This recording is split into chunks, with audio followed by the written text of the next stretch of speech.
अस्सलामु अलैकुम। गोजरा तहसील मलकवाल से मुखातिब रिपोर्ट।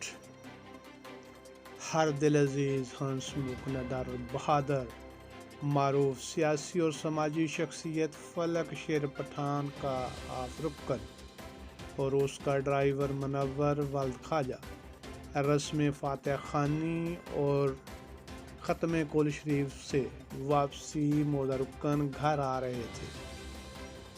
रुकन नहर वाली पुल डफर रोड पर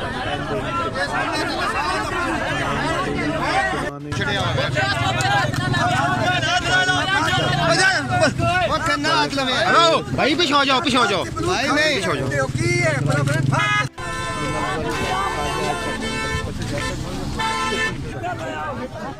पुलिस थाना गोजरा तहसील मौका पर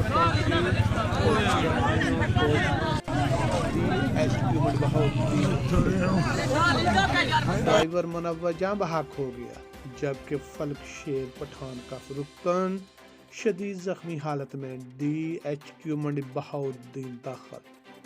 पुलिस थाना गोजरा तहसील मलकवाल ने हस्बे ज़ाब्ता कार्रवाई शुरू कर दी।